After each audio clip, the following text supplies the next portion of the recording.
আমার মা আমাদের জন্য ভোর ৫টা হোক, ৪টা হোক আর ২টা হোক, যখনই বলেছি মা খিদা লাগছে বা মা আমার এটা লাগবে, ওটা লাগবে, মা কখনো দেরি করেনি। ঠিক আমিও আমার মায়ের মতো হয়ে গেছি। একটা সময় বলতাম, "মা তোমার কি ঘুম পায় না? মা তোমার কি ক্লান্ত লাগে না?" কিন্তু এখন বুঝি মা কাকে বলে।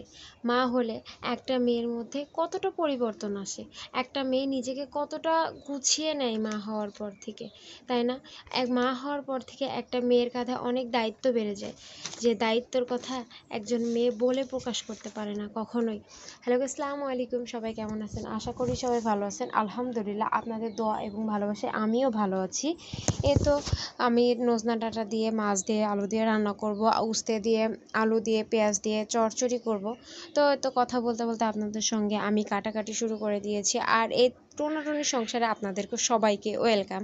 কারণ এই টোনা আর টুনি আর সাথে একটা আছে রাজকন্যা আমাদের। তো ছোট্ট রাজকন্যা, এখনও আমার মেয়ে বড় হয় নাই, কেবল এখনও মানে ১ বছরও পৌঁছে নাই, অতটুকু মেয়ে আমার। তো আমার মেয়েকে নিয়ে আমার ছোট্ট একটা সংসার, আলহামদুলিল্লাহ আলহামদুলিল্লাহ আলহামদুলিল্লাহ, আপনাদের দোয়ায় ভালোই রয়েছি আমরা। সুখ দুঃখ কষ্ট সব কিছু মানিয়ে গুছিয়ে চলতে শিখে গেছি, ভোরবেলা উঠতে শিখে গেছি, মেয়ের জন্য রাত জেগে সকালে মেয়ের বাবার জন্য রান্না করতে শিখে গেছি। আসলে একটা মেয়ের জীবন কতটা পরিবর্তন হয়ে যায়, তাই না? বিয়ের পরে এক পরিবর্তন হয় এবং বাচ্চা হওয়ার পরে একটা মেয়ের সম্পূর্ণটাই পরিবর্তন হয়ে যায়। ঠিক বলছি কিনা অবশ্যই কিন্তু বলে যাবেন। একটা মেয়ের পরিবর্তন কখন থেকে শুরু হয় আমরা মেয়েরাই বুঝি। আর মা হওয়ার পরে তো দায়িত্ব আরও বেড়ে যায়। আমার মাকে দেখেছি আমাদের জন্য কতটা পরিশ্রম করতে। মা কখনো কখনো বলতে, এই খাবারটা আমি খাই না, তুই খেয়ে নে। যেটা আমরা পছন্দ করতাম সেটা আমার মা কখনো পছন্দই করেনি। আমার মার কিন্তু খেতেই ইচ্ছা করে না। মা এটাই বলে, মা একেই বলে স্যাক্রিফাইস স্যাক্রিফাইস স্যাক্রিফাইস। মা হলে এমনই হয়, তাই না?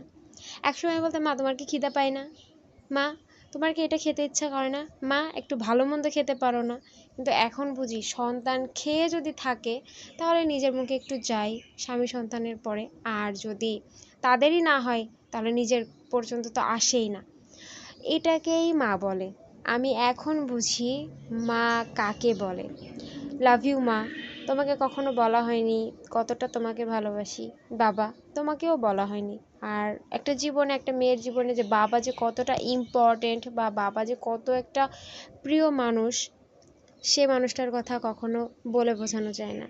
একটা মেয়ের রাজকন্যা বা বাবার কাছে রাজকন্যা কিন্তু মেয়েই হয়, তাই না?